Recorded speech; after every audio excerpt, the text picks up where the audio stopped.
So hi there everybody. Today I'm with the lovely Chris from the Amethyst Centre. Hi there Chris.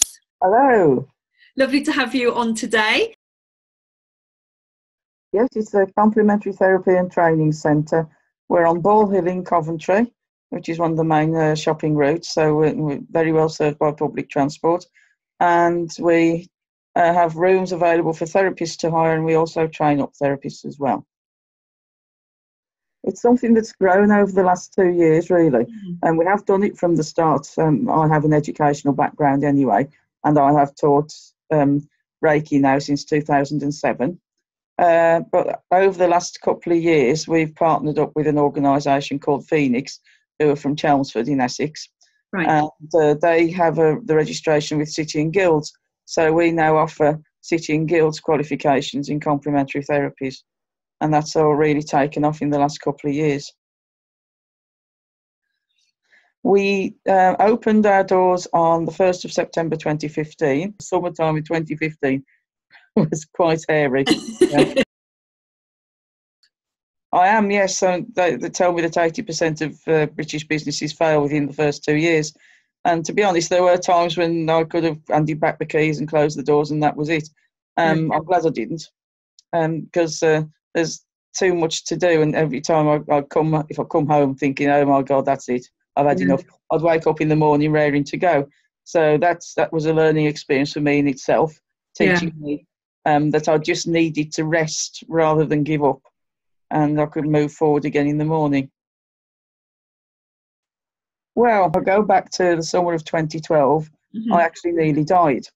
I had a bad reaction to some prescription drugs and ended up in hospital with the consultant telling me that I'd got 3 weeks to live. So obviously I was very ill, so I had to recover from that. Yeah. But when I did recover and think to myself, right, I'm more or less recovered now, what can I do next? I do remember sitting in my home office saying out loud, right, come on, what's next on board? Yeah. And so this is what was next.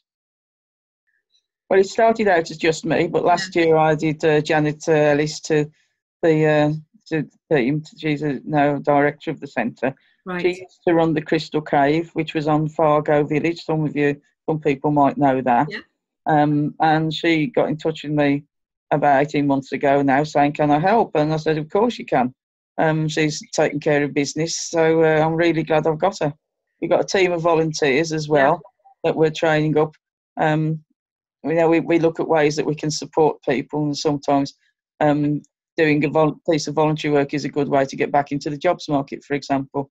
Or it's a good way to keep your sanity if you've got toddlers, that sort of thing. Absolutely. If I can give back to somebody to help them, then I will, and this is a very easy way for me to do just that. Wonderful. Wonderful. What a big heart you've got there, Chris. I'm going to be a bit trite here and say Brexit, because the day after the result of the referendum, the place everywhere just seemed to take a collective deep breath and didn't really start relaxing until about 6 months ago. Right. So I saw that sort of set. I would say that now my business is actually where I'd intended to be 2 years ago. Right. So yes, Brexit has been a big challenge.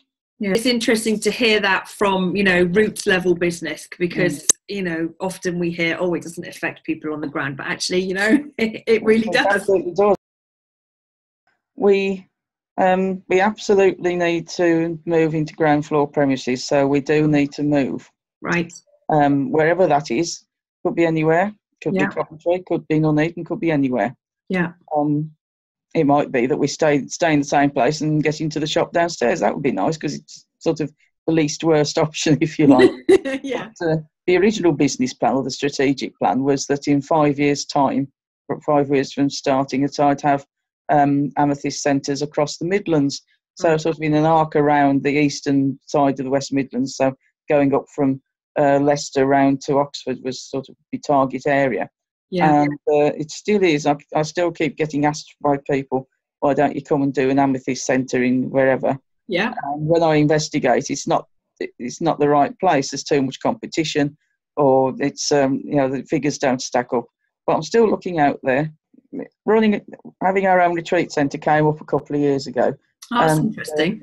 It is. I actually run a retreat where we've hired somewhere, but it'd be good to have somewhere of our own. Yes. We've got a really good place, which was in completely the wrong place, which was just under the flight path of Birmingham Airport. Not very good for a retreat.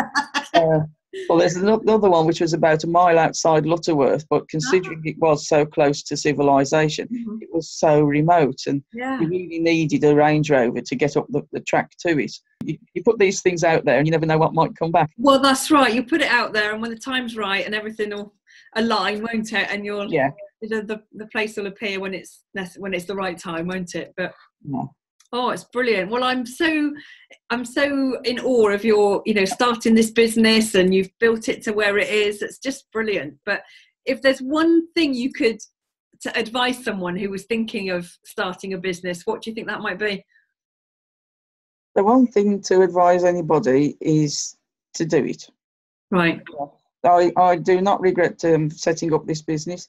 It's the best thing I've ever done. I would never have guessed 5 years ago that running the Amethyst Centre would be the only thing I've ever really wanted to do with my life. Yeah. So what I would say to if somebody were to come to me and say, I want to set up in business, what do I suggest? Then I would say, well, do it, because once you set your mind to doing it, then the universe will run towards you with open arms and say, yeah, here you are. There's the opportunity. Take it and let's go. Wonderful. You're so right. So right. Oh, Chris, it's been so lovely to talk to you. Thank you so much for, as I say, taking the time on your day off. And thank you for giving me the opportunity as well. Oh, no, it's our pleasure. Thank you ever so much. And thank you so much as well. Bye.